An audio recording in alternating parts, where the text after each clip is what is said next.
예, 자료 제출권으로 좀 말씀드리겠습니다.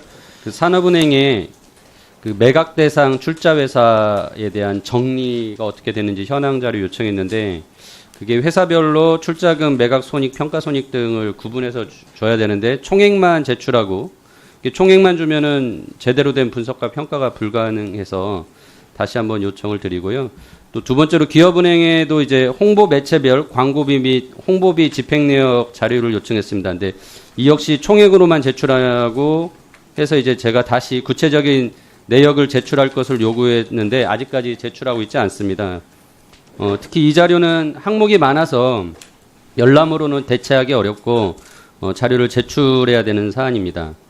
이 총액으로 제시된 금액을 주는 것은 이미 공시된 감사보고서나 사업보고서를 통해서 다 확인이 되는 금액입니다. 근데 그걸 근거로 자료를 요청한 것이기 때문에 총액을 주는 것은 아무런 의미가 없다고 생각합니다. 그래서 다시 한번 그 두 피감기관에 이 구체적인 자료를 좀 제시할 수 있도록 위원장님께서 말씀해 주시기 바랍니다.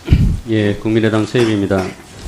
산업은행 회장님, 이명박 정권 이후 역대 민유성, 강만수, 홍기택, 이동 전 회장들의 공통점을 보면 대부분 대통령의 최측근으로 쓸쓸한 퇴장을 맞이했다라는 것입니다. 특히 강만수 전 회장은 이제 구속 재판 중이시고 또 홍기택 전 회장은 국정감사 출석 요구 거부하고 아시아인프라투자은행 휴직계 내고 잠적했다가 우리 한국목세 부행장을 잇는 국제적 망신을 사기도 했습니다.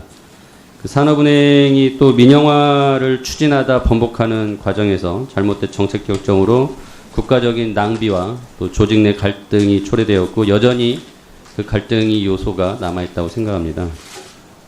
그야말로 이제 산업은행의 잃어버린 10년이라고 할 수 있겠는데요.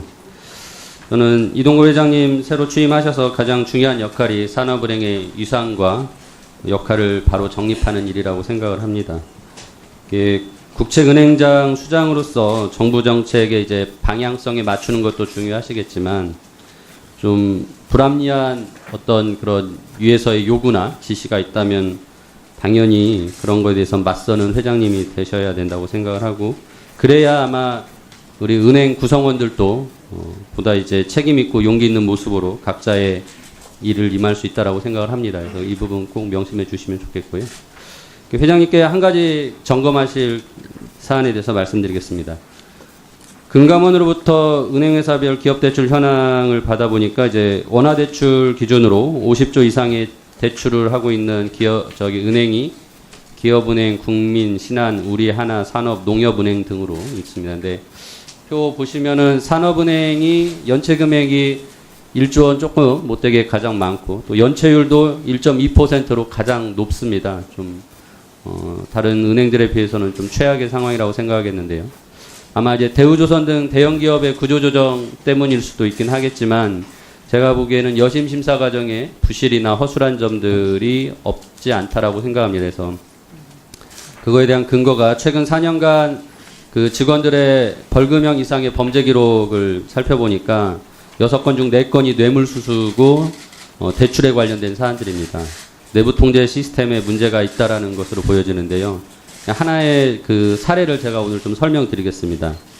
화성지점장 뇌물사건 판결문을 보면은 이게 부실한 여신심사와 내부 통제 시스템의 문제가 그대로 지적되고 있습니다. 그 A은행이 매출처 거래 중단으로 인건비도 감당하지 못하는 상황에서 이제 주거래은행이 대출을 거부하자 금융브로커에게 대출의 10% 수수료를 조건으로 이제 대출 알선을 의뢰했고 이 브로커가 산업은행 화성지점장에게 이제 대출을 소개하고 요청을 했습니다.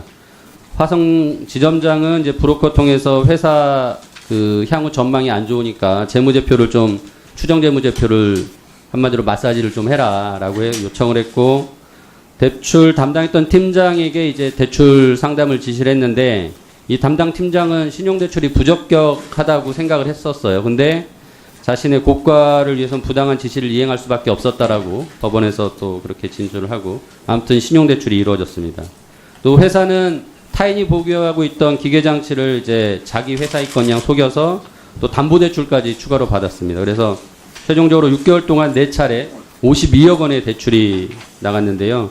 이 은행지점장이 그 화성지점장이 1차 대출 실행일 때 10억 대출을 해줬는데 3,500만 원 뇌물을 받았고요. 2차로 32억이 대출 요청받았을 땐 현금 2억 원과 향후에 이제 중국 법인장 자리를 달라는 요구를 했습니다. 이게 다 이제 판결문에서 사실관계로 확인된 사실입니다. 저는 이런 사안이 결코 반복돼서는 안 된다고 생각을 하고요.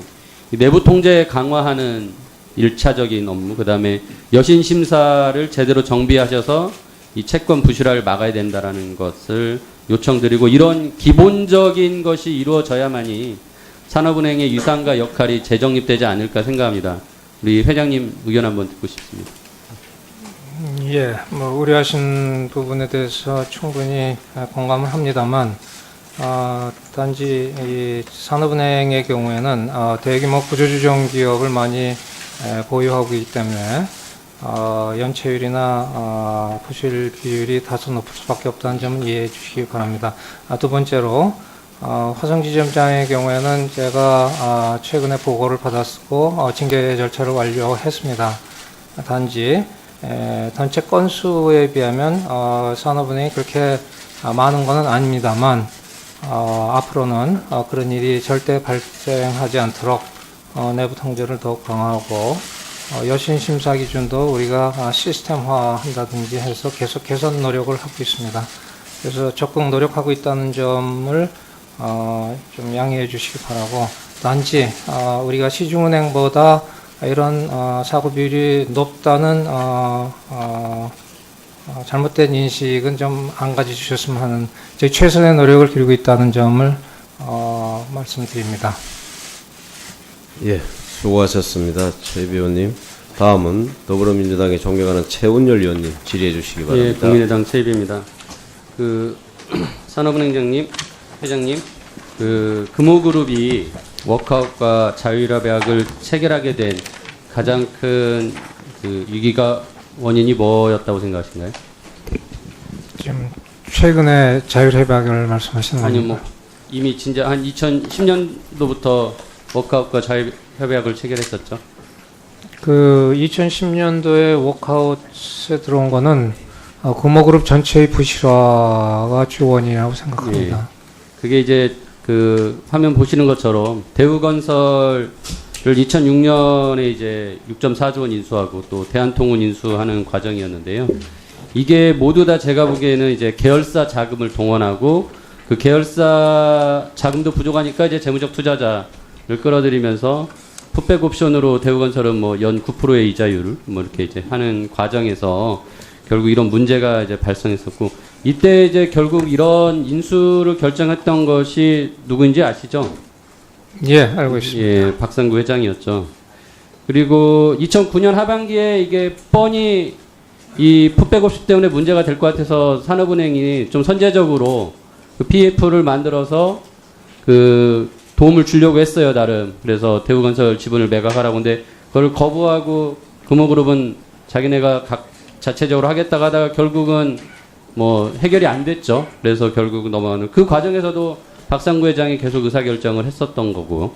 그래서 저는 이제 이런 수차례의 과정이 박상구 회장이 결국 그룹을 부실하게 만든 장본인이었다라고 얘기를 하고 싶고요. 특히나 이제 금호타이어를 인수하고 나서 워크아웃이 2010년에 개시된 이후에 뭐 채권단이 출자도 많이 출자 전환도 해주고 계속 자금 지원해줘서 정상화됐는데, 결국 15년에 이제 실적이 나빠지고 16년에 타이어 경쟁사들 비교해 보면은 한국 타이어는 영업이율이 16%, 넥슨 타이어가 13%인데 금호 타이어 4%예요. 그러니까 어떻게 보면은 이렇게 이제 급격하게 경쟁력이 악화된 것도 그때 당시에 경영 책임을 맡고 있던 금호그룹 또 박상구 회장이 아닌가 싶습니다. 그래서 박상구 회장이 그런 그룹을 경영할 능력이 진작부터 없지 않았나라고 판단을 했어야 되는데, 이제 문제는 금호타이어나 금호산업이나 모두 박상구 회장에게 우선 매수 청구권을 줬다는 겁니다. 특히나 이게 제가 생각에는 이 우선 매수권을 가지면은 당연히 우선 매수권을 가진 사람은 싸게 인수하고 싶을 거니까 가격 협상 과정에서 자신이 경영하는 회사의 가치를 좋게 높게 안 치는 거죠. 그래서 심지어 이제 박상구 회장이 그 매각 과정에서 얘기했던 것들을 보면은 금호산업의 경우는 처음에 이제 시장에서 이게 1조 원이 넘게 매각될 거라는 지금 이제 쭉 이런 식으로 이제 나왔었습니다. 그러다가 결국은 7,200억에 박상구 회장이 또 이것도 역시 문제가 많이 되는 그 자금 조달을 통해서 인수를 해갖고 금호타이어는 심지어 이번 매각 과정에서 법정관리갈 회사를 9,550억 원에 팔면은 사기다 라면서 산업은행에 대해서 그렇게 얘기를 했어요. 그러니까 자기가 정상화 시켜놨다고 하는 회사에 대해서는 또 가치를 떨어뜨리려고 이렇게 노력을 하는 거죠. 그래서 이거는 기본적으로 우선 매수권이 이해상충을 하는 거죠. 예. 채권자이자 또는 주주인 사람들과 경영자가 이해상충이 일어나서 과연 이게 바람직한 제도인가라는 생각이 듭니다. 이 금호산업과 금호타이어 약정사에 모두 정상적인 경쟁 입찰을 진행할 때 방해하면은 약정을 해제할 수 있다고 했는데 제가 보기에는 다 이게 방해하는 입찰 방해 행위였는데 결국은 박탈을 안 하다가 결국은 금호타이어 같은 경우는 마지막에 뭐 자진 포기하는 식으로 갔단 말이죠. 그래서 저는 금호타이어 사례, 금호그룹의 사례를 빌어서 우선 매수권이라는 제도가 특히나 산업은행에서 유독 4군데의 구조조정 회사 중에 금호그룹만 3군데에게 줬어요. 굉장히 특혜로 준 거 아닌가라는 생각이 들면서 이 제도 자체를 다시 한번 검토하셔야 된다고 생각이 듭니다. 그래서 그 부분 한번 점검을 하시라고 말씀을 드리고요. 답변은 다음 질문 다음에 한꺼번에 주십시오. 작년에 조선해운업 산업구조조정 청문회가 있었습니다. 이게 이제 작년 9월인데요.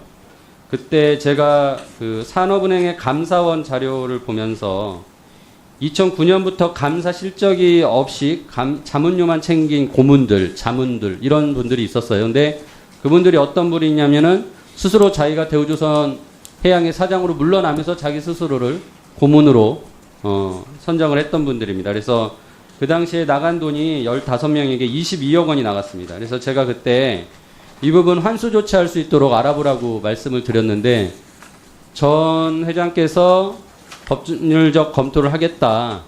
그리고 환수 조치를 알아보겠다라고 하셨는데 이 부분에 대해서 조치가 없는 것 같습니다. 이 부분도 한번 지금 회장님 의견을 좀 듣고 싶습니다.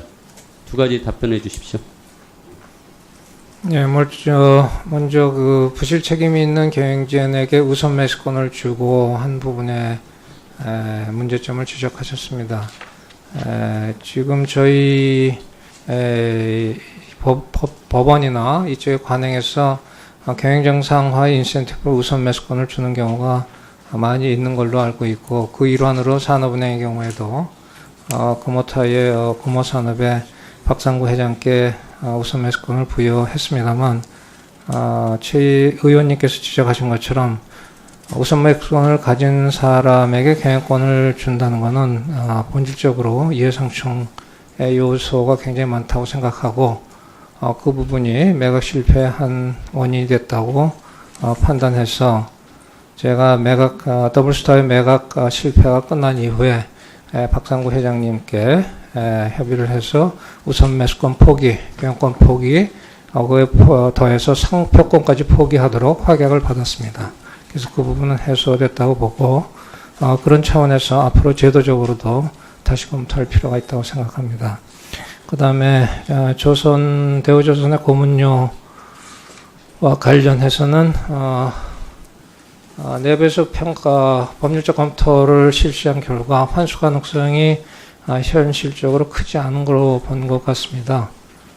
그래서 그 부분에는 시행하고 있지 않으나 앞으로는 고문력 운영의 투명성과 객관성을 제고하도록 배전의 노력을 하겠습니다. 방금 말씀하신 부분 자문료 환수 관련해서는 제가 답변을 얻었는데 검토를 안 했다고 합니다. 한번 다시 검토를 해보시고요. 확인을 해보십시오.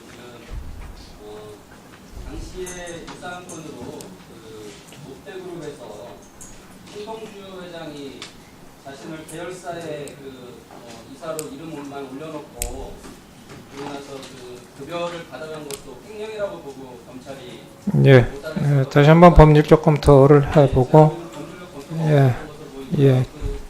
보시고 제가 보기에는 이런 부분에 대해서부터 조치를 해 나가셔야 구조조정에 대한 다른 길이 좀 생기지 않을까 싶습니다. 예, 제가 구조조정 관련해서 업무가 많아서 그 부분에 대해서는 사전에 사실 충분한 보고를 받지 못했습니다. 근데 지금 보면은 아직 충분히 법률적 검토를 내부적으로는 한 것 같은데 공식적으로 했는지 확인하고 만약 없었다면 법률 검토를 공식적으로 한번 해보도록 하겠습니다.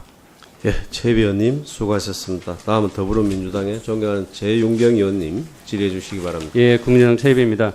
자, 오늘 다른 질의사항이 있는데 좀 이게 사안이 제가 보기에 너무 심각한 것 같아서 말씀드리는데 국감 시작 전에 제가 기업은행 홍보 매체별 광고비 및 홍보비 집행 내역 자료 요청했는데 아직까지 답변이 없습니다. 아까 전에 은행장님 열람이라도 하겠다는 질문에 답변 고개를 끄덕이셨는데 아무튼 동일한 자료를 제가 산은에도 요청을 했고 산은은 다 제대로 제출을 했습니다. 지금 화면 보시는 것처럼. 반면 기업은행은 우리 위원회가 제출한 기업은행이 제출한 자료를 보니까 의원실 별도 제출이라고 저렇게 써놓고 했는데 PT 보시면 부침 자료 항목에 관련 자료가 없어요. 명백히 허위 보고를 하신 거예요, 지금. 그리고 제가 이거뿐만 아니라 굉장히 문제가 있다고 생각하는 게 별도 제출이라니까 가져오라고 했더니 대외협력팀 2명과 홍보부 2명이 무작정 의원실로 찾아와서 제출할 자료는 안 가져오고 언론사 관련이라 곤란하다, 영업 비밀이다라는 이유로 제출 안 하고 있습니다. 지금까지. 김창우 부행장님 있죠? 나와 보세요.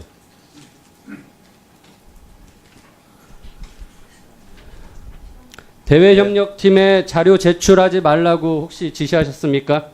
그건 아니고요. 아니세요? 예, 그럼 혹시 저희 보좌진들에게 자료 요구를 좌절시키라고 다른 의원실 보좌진한테 부탁한 일 있으세요? 그건 아닙니다. 아니세요? 예, 좋아. 주세요. 그러면은 더 계속 묻겠습니다.